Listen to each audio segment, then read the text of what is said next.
বিসমিল্লাহির রহমানির রহিম। প্রিয় কৃষক ভাইয়েরা, আসসালামু আলাইকুম। আমি কৃষিবিদ রাজা মোহাম্মদ মাসুম। আজকে আপনাদের সাথে যে বিষয়টি নিয়ে কথা বলবো সেটি হচ্ছে ধানের পুষ্টি বা ভিটামিন বা পুষ্টি দ্রবণ, যেটাকে বলা হয় বা ইংরেজিতে বলা হয় ডিপিএন, ডিজিজ প্রিভেন্টিভ নিউট্রিয়েন্টস। এই দ্রবণটা আমরা কিভাবে তৈরি করব, কখন সেটা ইউজ করবো বা এটা ইউজ করলে কি উপকার হবে আমাদের, সেই বিষয়গুলো নিয়ে আমরা আজকে কথা বলবো। তো পুষ্টি দ্রবণ বা ডিপিএন, যেটা হলো ডিজিজ প্রিভেন্টিভ নিউট্রিয়েন্টস, সেটা এই দ্রবণটা তৈরি করা হয় 10 লিটার পানিতে, অর্থাৎ 5% জমির ক্ষেত্রে 10 লিটার পানিতে আমরা প্রথমে 60 গ্রাম এমওপি, মিউরেট অফ পটাশ সার নিব, এবং 30 গ্রাম সালফার 80%, যেটা সালফার 80% সেটা নিব, এবং 3 গ্রাম সিলেটেড জিঙ্ক নিয়ে 10 গ্রাম পানিতে যদি আমরা মিশি তাহলে কিন্তু এই দ্রবণটা তৈরি হয়ে যায়।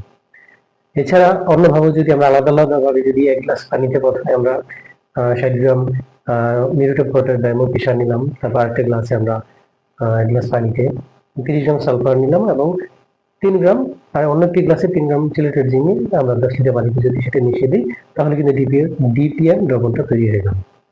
আর এই দ্রবণটা আমরা কখন স্প্রে করবো? এই দ্রবণটা ধান খেতে সম্পূর্ণ ধান গাছ ভিজিয়ে স্প্রে করবো দুপুর 2টা থেকে বিকাল 5টার মধ্যে করা যুক্ত এই সময়। আর আমরা এটা কখন, কোন স্তরে, ধানের কোন স্তরে এই স্প্রেটা করলে সবচেয়ে বেশি উপকৃত হবে কৃষকরা বা ধান ক্ষেতের ক্ষেত্রে উপকার হবে, সেটা হলো আপনি যদি সুস্থ ক্ষেতের ক্ষেত্রে, যেই জমিতে কোনো রোগ বালাই নেই, এরকম যদি জমি হয় সেক্ষেত্রে সর্বোচ্চ কুশি অবস্থায়, কায়স্থর অবস্থায় আমরা এই স্প্রেটা করবো। ঠিক আছে, সম্পূর্ণ গাছ ভিজিয়ে এই স্প্রেটা করবো। এরপর যদি আপনার জমিতে বিএলবি বা ব্যাকটেরিয়াল লিভ ব্লাইট দেখা যায় তাহলে কিন্তু সাথে সাথেই এই জমিটা আমরা একবার স্প্রে করবো, এবং একবার স্প্রে করার পরে পুনরায় আবার 7 দিন করে আবার একবার স্প্রে করে দিব। আবার যদি আপনার ধানের লিপ ব্লাস্ট দেখা যায় তখন কিন্তু সাথে সাথে একবার স্প্রে করবো, এবং পরবর্তীতে আবার 7 দিন করে পুনরায় একবার স্প্রে করে নিব। অথবা এই যে চলমান মার্চ থেকে এপ্রিল মাসের শেষের দিক বা এপ্রিল মাসের শুরুতেই, মার্চের শেষে এপ্রিল মাসের শুরুতেই গুড়ি গুড়ি বৃষ্টি হয়, মাঝে মাঝে ঝড়ো বাতাসও বয়ে যায়।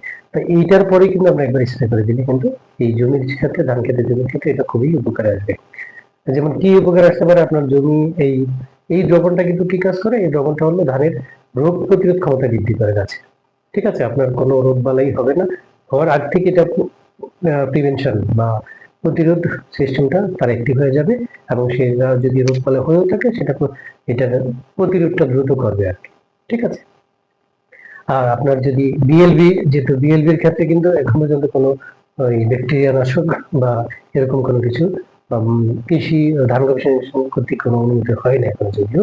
তো সেক্ষেত্রে আপনারা যদি এই দ্রবণটা স্প্রে করেন তাহলে কিন্তু 100% যদি দ্রবণ নাও হয় সেক্ষেত্রে তবে কি হবে, আপনার এটা এই বিএলবি রোগের কারণে ধান ক্ষেত্রে তেমন কোনো প্রভাব পড়বে না এই দ্রবণটা স্প্রে করলে।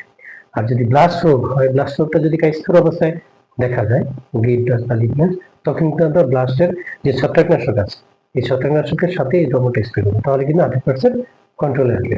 এই ব্লাস্ট রোগের ক্ষেত্রে যে ছত্রাকনাশক আমরা স্প্রে করবো সেক্ষেত্রে আমরা টেবুকোনাজল এবং ট্রাইফ্লক্সিস্ট্রোবিনের কম্বিনেশন যে প্রোডাক্টটি আছে, ব্লেসিং এগ্রোভেটা অলরাইট 75 ডব্লিউডিজি, সেটা কিন্তু আমরা স্প্রে করতে পারি।